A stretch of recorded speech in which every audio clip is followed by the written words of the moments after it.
A reforma da Previdência foi muito boa para os trabalhadores. Ela trouxe modernização, sustentabilidade, justiça e ninguém perdeu direitos.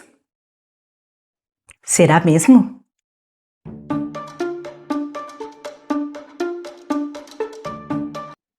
Olá, meu nome é Sheila Vieira, sejam muito bem-vindos ao canal O Capital Não Aposenta. Dentre milhões de vítimas da reforma da Previdência, eu vou contar a história de João e Dona Lúcia.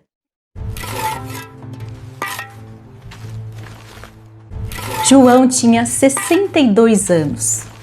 Era pedreiro autônomo, trabalhava por empreitada, sem patrão fixo, e contribuía como segurado individual para o INSS. Ao longo da vida, acumulou 22 anos de contribuição. Dona Lúcia, sua esposa, com 61 anos, sempre cuidou da casa, dos 3 filhos e da vida em comum. Um dia, João sofreu um infarto fulminante e faleceu antes de conseguir se aposentar. Então, Dona Lúcia solicitou sua pensão por morte. Como vocês já sabem, a pensão por morte é um benefício concedido ao dependente do segurado falecido. Nesse caso, faleceu seu João e a Dona Lúcia, que era sua esposa, foi requerer o benefício de pensão por morte. Agora vamos imaginar duas situações. Como era a pensão por morte antes da reforma da Previdência e como ficou a pensão por morte agora, após a reforma.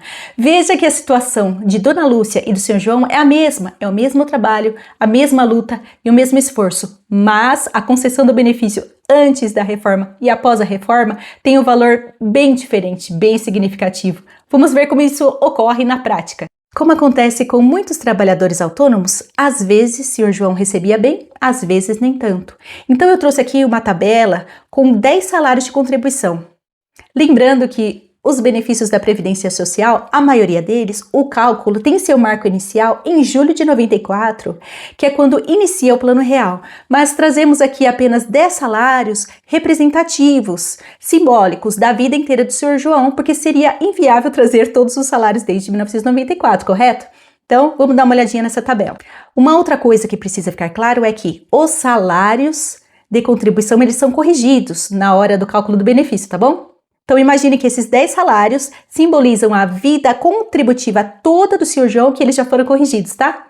Ok.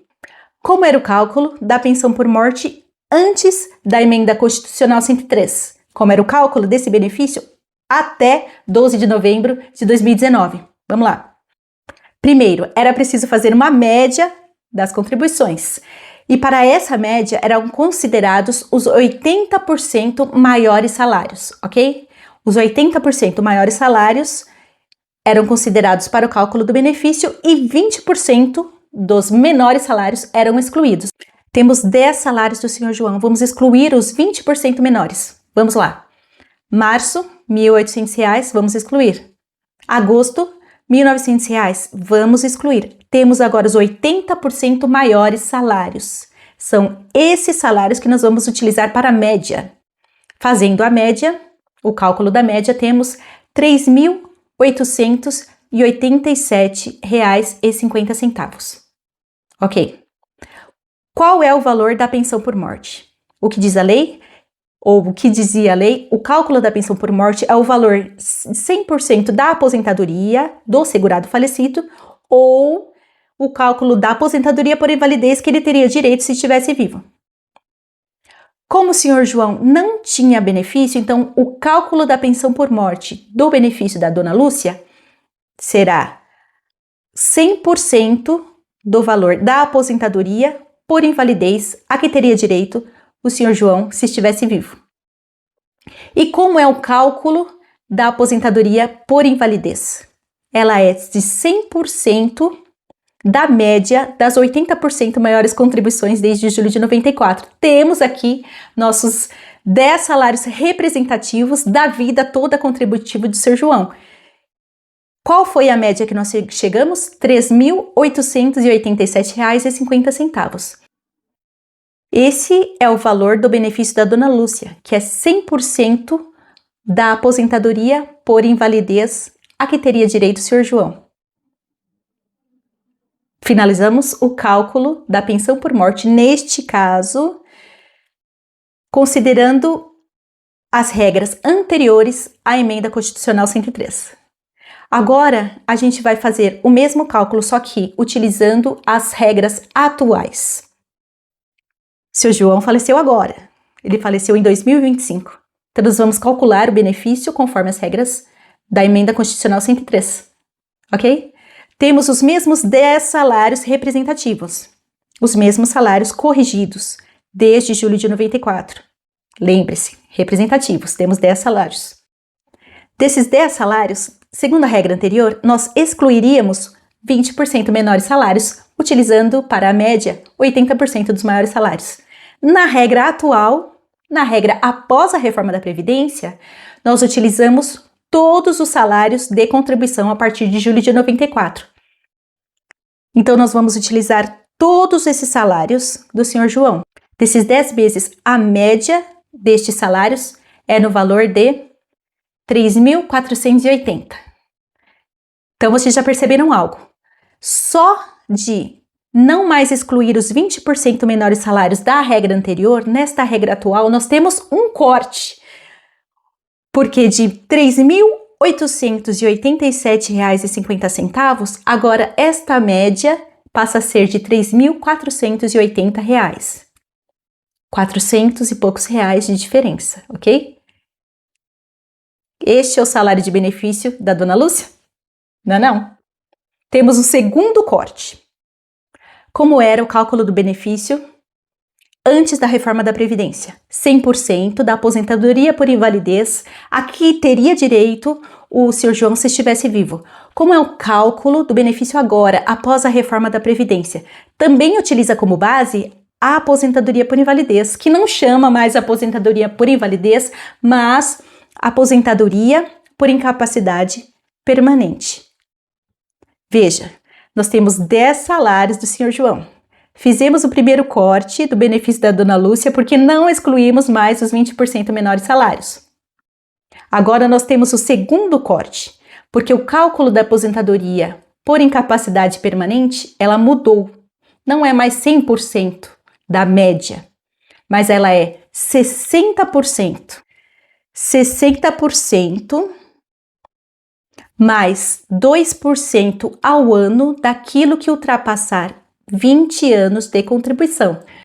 Lembra, quanto tempo de contribuição tem o Sr. José? 22 anos. Aquilo que ultrapassa 20 anos, a cada ano, soma 2%. Então, se ele tem 22, ele somou mais 4%, então 64%. Este segundo corte, então, vai reduzir o benefício da Dona Lúcia, porque a gente vai pegar o valor da média e multiplicar por 0,64. Então, o valor de 3.480 passa a ser de 2.227,20.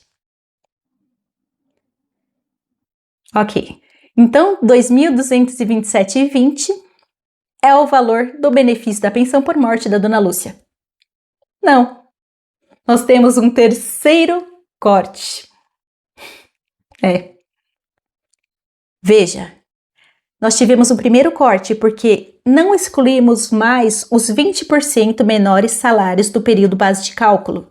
Nós utilizamos 100% das contribuições desde julho de 94. Depois tivemos um segundo corte, porque não era mais 100% do valor do benefício, 100% da aposentadoria por invalidez ou aposentadoria por incapacidade permanente. Ela passa a ser 60% mais 2% ao ano, no caso do Sr. José, 64%. E agora nós temos um terceiro corte, porque o valor do benefício será reduzido ainda mais.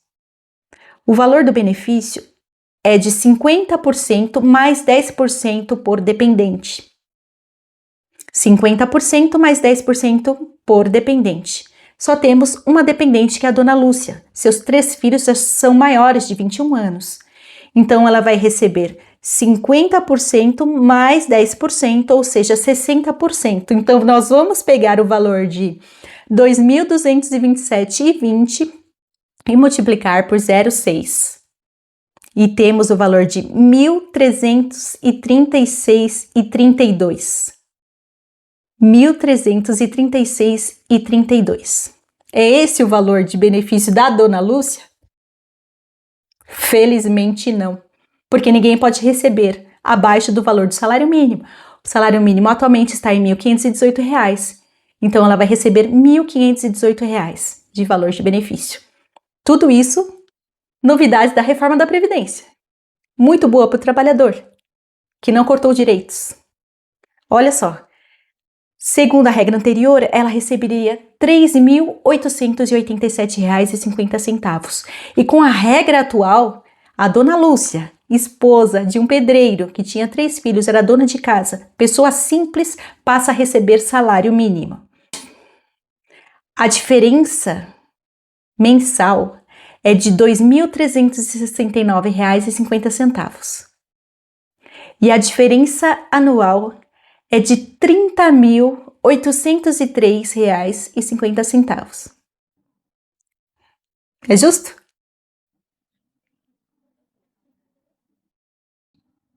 João contribuiu por 22 anos. Pagou a Previdência todos os meses pensando em uma aposentadoria e também para garantir um amparo a Dona Lúcia caso ele viesse a faltar. Mas a reforma transformou o benefício em migalha. E não é só o caso do João. É o caso de milhões de Donas Lúcias espalhadas pelo Brasil. Viúvas, idosos, trabalhadores que adoecem, todos com benefícios encolhidos em nome de uma tal economia fiscal. Falando de economia fiscal e utilizando da simplicidade que viemos a tratar desse assunto, para que ele seja melhor compreendido, vamos propor aqui uma fábula social, tá ok? Para entendermos o que acontece quando dizem que é preciso economizar. Era uma cidade tranquila com 10 prédios. Um deles era um arranha-céu de luxo chamado Residencial Horizonte Azul. Tinha piscina aquecida em cada andar, 2 saunas por apartamento, lavanderia com ducha automática, garagem com lavagem de carros de luxo, chafariz no hall e uma fonte luminosa no jardim da cobertura. Tudo isso, claro, movido a muita água e luz. E outros 9 prédios onde morava gente trabalhadora, pedreiros, costureiras, aposentados, professores, diaristas, prédios simples, com caixa d'água pequena e muita economia, banho rápido, roupa lavada uma vez por semana, planta regada com água do enxágue. A cidade era abastecida por uma pequena barragem que fornecia água e energia elétrica. Tudo ia mais ou menos bem, até que veio a crise hídrica. O prefeito se reuniu e disse: precisamos economizar água. E ele fez leis, muitas leis. Só que todas as novas regras valiam apenas para os 9 prédios simples.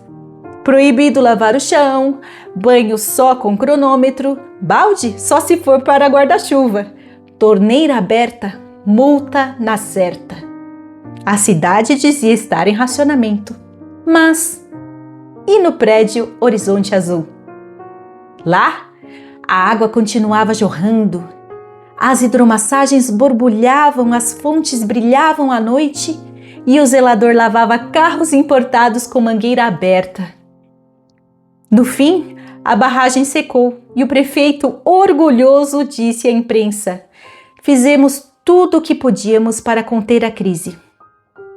Mas quem ficou sem água mesmo foram os de sempre, os que mais precisavam dela para viver, não para brincar de luxo. E é assim também quando dizem que é hora de cortar gastos, porque quando chega a hora de economizar, corte nunca vem da hidromassagem, vem do copo d'água.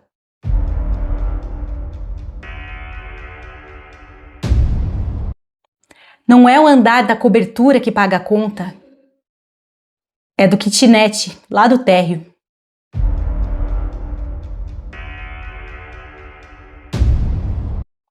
Não são os que lucram com o capital que perdem, são os que vivem do trabalho.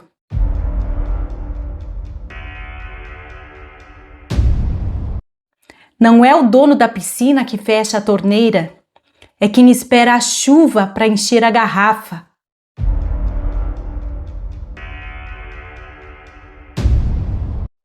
Não é o investidor que aperta o cinto, é a viúva que escolhe entre o gás e o pão.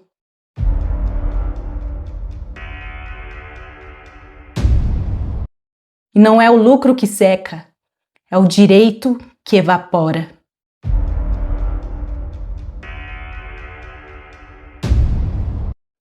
A história de João e Dona Lúcia é uma entre milhões de que sabe o valor de cada gota d'água e de cada centavo no bolso, de um país onde o trabalhador paga caro para sustentar o luxo de poucos lá de cima e ainda ouve que o problema é ele. A Previdência não é vilã. Vilão é o sistema que transforma direitos em despesas e privilégio em mérito. Enquanto o povo raciona a vida, tem gente nadando em piscina aquecida de privilégio. Um privilégio blindado por leis, por discursos, protegido por quem nunca precisou escolher entre pagar a conta de água e a conta de luz. Um privilégio que se multiplica a cada reforma, enquanto o prato do trabalhador encolhe. E no fim, é sempre o voto de cada um de nós que vai definir quem é que vai continuar enchendo a piscina e que vai continuar contando as gotas. Pense bem, porque economizar não é tirar dinheiro do povo, é escolher quem realmente deve pagar a conta. E defender a Previdência é defender o direito de envelhecer com dignidade, de não depender da sorte e acreditar que depois de uma vida inteira de trabalho, descansar não é um privilégio, é um direito. É isso. Se você gostou do vídeo, se inscreve no canal, ativa o sininho, curte, compartilha e até o próximo vídeo.